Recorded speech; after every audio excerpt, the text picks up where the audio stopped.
বলুন কাল রাতে আমাকে বলেছেন হিন্দু বলে মেরেছে। গাজাকে যেমন ইসরায়েল শেষ করেছে, আমরা ওদের শেষ করব বলে হুঁশিয়ারি দিয়েছেন পশ্চিমবঙ্গের বিরোধী দলনেতা শুভেন্দু অধিকারী। তিনি বলেন, ছেলের চোখের সামনেই ওর বাবাকে গুলি করে মারা হয়েছে, হিন্দু বলেই ওকে খুন করা হয়েছে। হিন্দুস্তানে হিন্দুকে খুন করবে। গাজাকে যেমন ইসরায়েল শেষ করেছে, আমরা ওদের শেষ করব, নাম নিশানা মুছে দেব।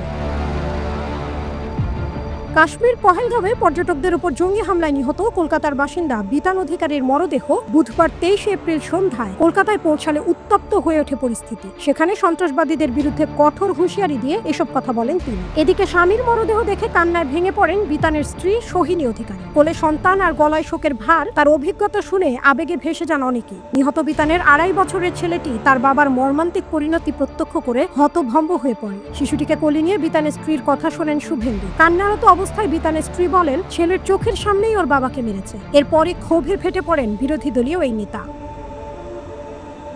মঙ্গলবার 22 এপ্রিল পহেলগাঁওয়ে পর্যটকদের পরিচয় জানার পর তাদের উপর নৃশংস হামলা চালায় জঙ্গিরা। এই ঘটনায় নিহত হন কলকাতার বাসিন্দা বিতান অধিকারী। জানা গেছে, বিতান অধিকারী কর্মসূত্রে ফ্লোরিডায় থাকতেন। ছুটিতে দেশে ফিরে স্ত্রী ও ছেলেকে নিয়ে কাশ্মীরে বেড়াতে গিয়েছিলেন। বৃহস্পতিবার তাদের বাড়ি ফেরার কথা ছিল, কিন্তু আর ফেরা হলো না বিতানের।